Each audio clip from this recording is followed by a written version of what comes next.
एक गाना गुंजन जी के साथ में आया था 1600 के सरिया। ये टिप्स भोजपुरी पे, ये गाना टिप्स पे नहीं, ये अपने चैनल पे रहे गुंजन सिंह एंटरटेनमेंट। अच्छा, आपके चैनल पे बहुत प्यारा आशीर्वाद मिला इस गाने को। अरे जय बही नहीं हरवा, अरे की जय बही नहीं हरवा, आया लैया जे खबरिया, आहो पिया, आहो पिया, अकीन ताना 1600 के सरिया। 1600 के सड़िया खातिर कितना घर में लड़ाई हो जाए कि सड़िया चाहिए था, हमरा 1600 के चाहिए। बाकी मजदूर किसान था बेचारा, 1600 भी उसके लिए बहुत ज्यादा था। हाँ, ये बात तो है। तो हम कहले रहे कि मजदूर किसान ही है और नाय है नौकरिया, आहो पिया, आगे अरे कि मजदूर किसान ही है और नाय है नौकरिया, आगे धनी आके नाके न बहु 1600 के साड़ी। गाई ये आपका नाम है? हाँ, गाना है कि मजदूर किसान ही है और नाय है नौकरिया, आगे धनी अतः सदियों 1600 के साड़िया, आगे धनी।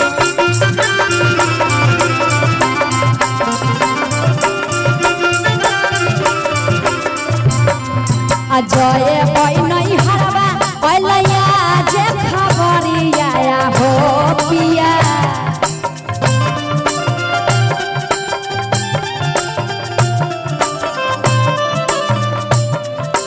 जय बही नहीं हरवा, लैया जे खबरिया, हो पिया, की न दाना 1600 के सरिया, हो की न दाना 1600 के सरिया। मजदूर किसान ही है नौकरिया, आगे धनी की बोलो ना,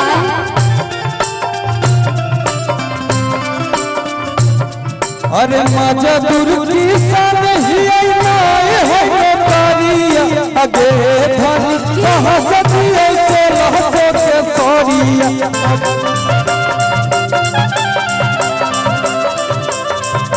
हो पिया की न दाना 1600 के सरिया।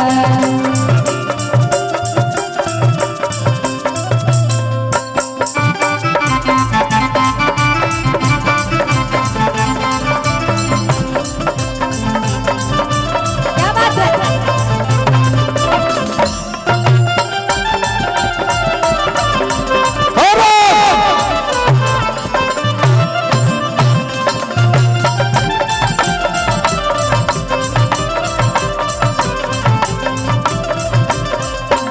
थोड़ा देर बाद में क्या बात है?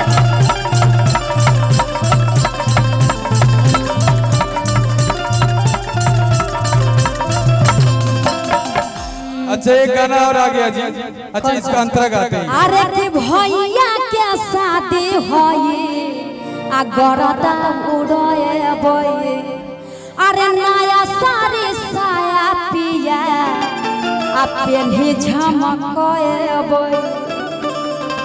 जब किसी भी औरत का साथ मतलब नैहर में जाने का बात आता है ना, तो वो काफी खुश हो जाती है।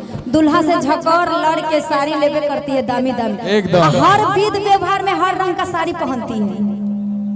बाप रे, कितना को अभी तक इस उम्र में कितना गिफ्ट दे चुके होंगे, देखिए ना स्टाइल। अरे कि भैया के शादी होई, आ गरदा उड़े बई, अरे जिया बिया अरे कि नया साड़ी साया पेन्ही, गरदा उड़े बई, आ कीन के नहीं लाए भोता सुन जा भोगरिया, आ कीन के नहीं लाए भोता सुन जा भोगरिया, आहो पिया, अकीन दाना 1600 के सरिया, आहो पिया, अकीन दाना 1600 1600 के साड़िया अगे खानी कीन देबो 1600 के साड़िया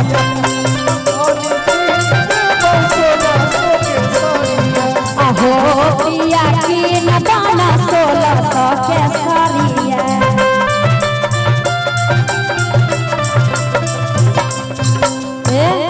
इतने नहीं आंख भी मारना जानते हैं अभी मारे हैं है ना बहुत अच्छा ऐसे ही आप मुस्कुराते रहिएगा ना तो 150 साल तक जिंदा रहिएगा। हाँ, अभी आंख मारे पटापट दोनों आंख मार दिए होगा एगो आंख का भी मार सकते दोनों चटाक चटाक मार दिए हमको तो पता नहीं चला। बहुत बढ़िया आंखों मार के आप खुश रहिए बस 150 साल जिएंगे देखिएगा ना इतना जोश जब अभी 150 साल एक गाना खेप जाएगा इनका कि फैशन में रहती मैं लड़की बंगाली